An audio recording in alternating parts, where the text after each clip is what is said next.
Hello and welcome to the garden. In a previous video I planted out a bed full of shallots, garlic and overwintering onions, and now it's the turn of the French grey shallot. Now I grew a lot of these last year and the bulb sizes were really highly variable, and if you plant a large bulb you tend to get many offsets from that bulb. If you plant a small bulb, you tend to get fewer offsets. Of course, when they produce a lot of offsets, you tend to get smaller bulbs from those. So actually, I quite like planting the smaller bulbs. They produce that fewer offsets, but larger bulbs, and that's what I'm looking for. So I've got a ton of these tiny little French grey shallots, and these are an absolute nightmare in the kitchen. The skin is tough, hard like leather. This is nothing like the ordinary shallot. This is a different species, but this skin is rock hard. It makes it difficult to peel, and lots of the bulbs are really rather small. However, its saving grace is that the flavour is superb. So I do want to grow some of these again.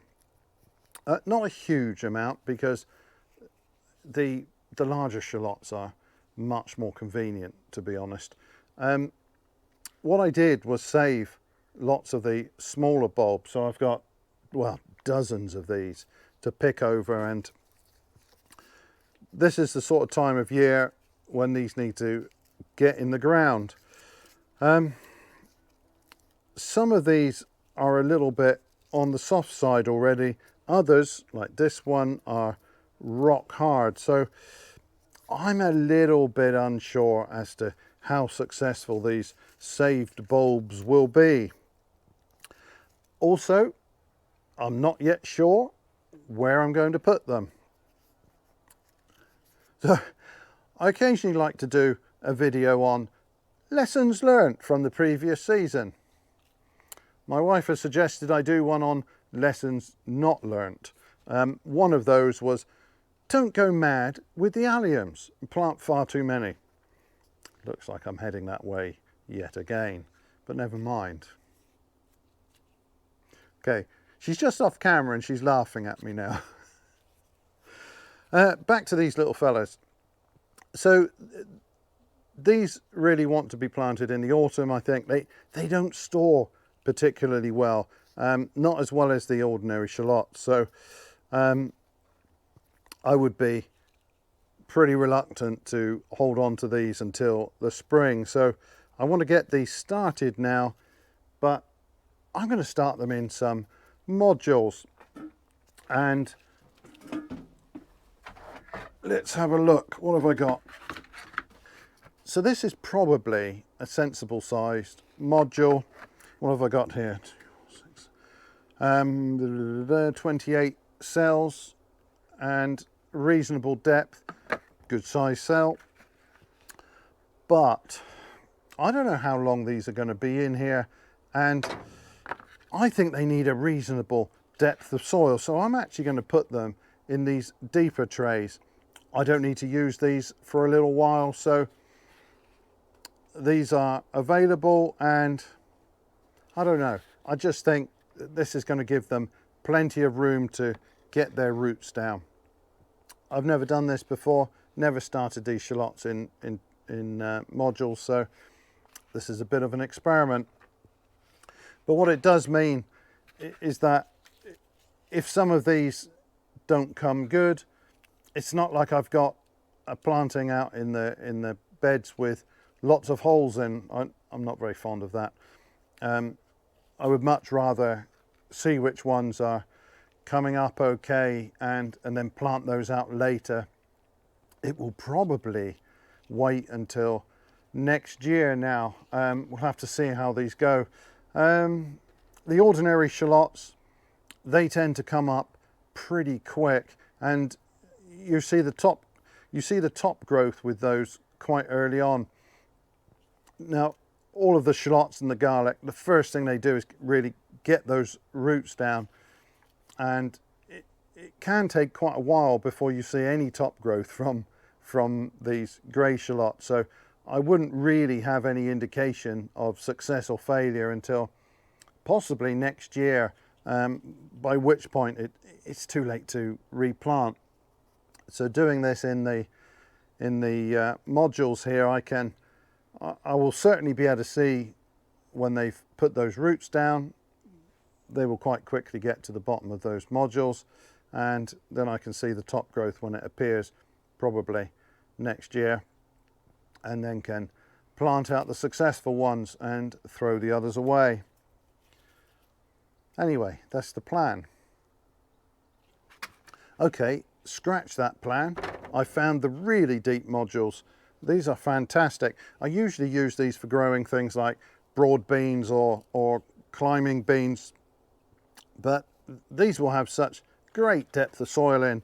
I will be quite happy to plop one of those bulbs in each of these cells, and they'll have plenty of room in here. I don't want them cramped, so I'll use these really deep ones instead. So the first job is to just go through these and pick out those that are solid. And after I'd harvested these and they dried out, we left quite a length of the stem on. It doesn't do any good to cut this hard back. I think these will keep better with a longer length on. But I do want to cut these off now that I'm just about to plant. Some of them are far too long. This is a very pointed bulb, and you can feel where the end of the bulb is. It's about here on this one. So I'll just cut that above. This is so hard. I don't want a great long length of this getting in the way of the new shoot emerging. So that one's perfectly sound.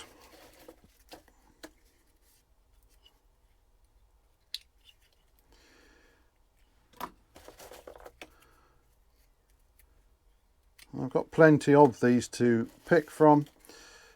Now, some of these are no good. That is squidgy. I'll throw that one away.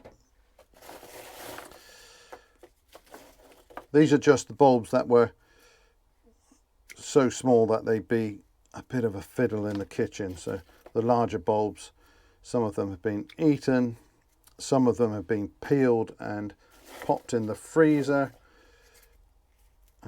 Well, that one is already growing, so you can see I've really got to get a move on with these. That bulb's no good anyway.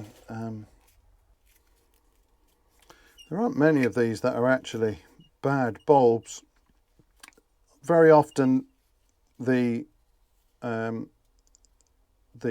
shallot inside will shrink in size a little bit as it dehydrates. Still perfectly good to use, but it will leave the skin a little bit loose on the outside. These really are, well, this is one that's gone like that. The bulb inside is rock hard, so it's not a problem. A little bit of mold on that one, I'll get rid of that.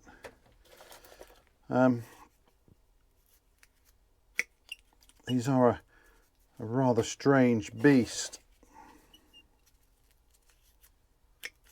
If you're used to growing the ordinary shallots, these are a little bit different. Oh, this one on the other hand, that's bad. Many of them have this characteristic curved shape. Anything to make your life more difficult in the kitchen.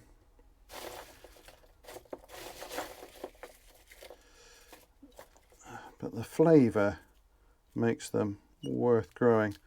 No, I don't like that one either.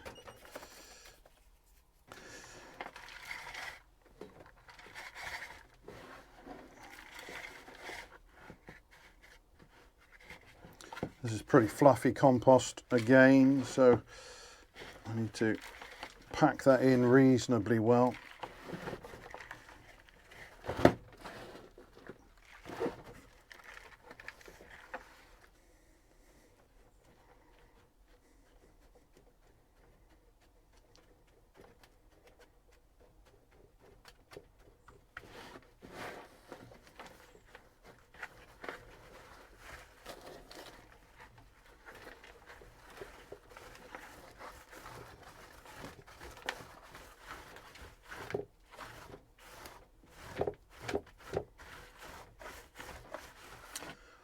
Right, now if I were planting these in the soil, I would be setting them so that the tip is just at the soil level.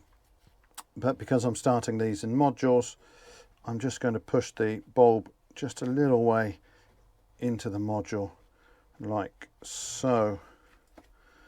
And that should be fine. I want plenty of room for the roots to develop. I will then set these out a little bit deep when I come to plant them out into one of the beds.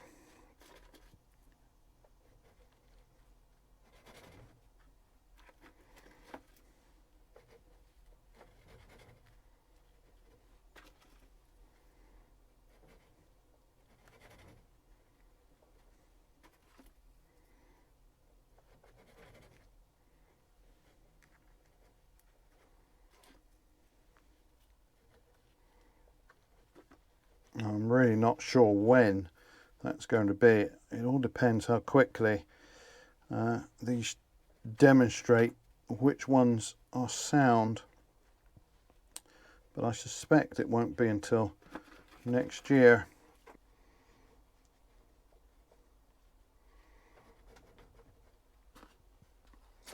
Right, so that's one tray done, and if all of those came good, that would certainly be more than enough of these. But because I'm not 100% sure how many of these will develop, then I think I will do a second tray. I will keep that soil just moist. I don't want to get it too wet. I don't want there to be any risk of those bulbs rotting there. So just damp soil should be fine. And well, they can stay in the greenhouse, and we'll see how they go. Anyway, it will be interesting to see what happens with those, because I've never started them this way before. I know quite a few people start their shallots in modules in the spring. I've seen that before. I've never tried it, but it'll be interesting. These are an interesting shallot. They're well worth growing for their great flavour, and just to try something a little bit different. If you've never tried the grey shallot, maybe give it a go. Anyway, I will crack on now with another tray of those, but that is all for this video. So thanks ever so much for watching, and bye for now.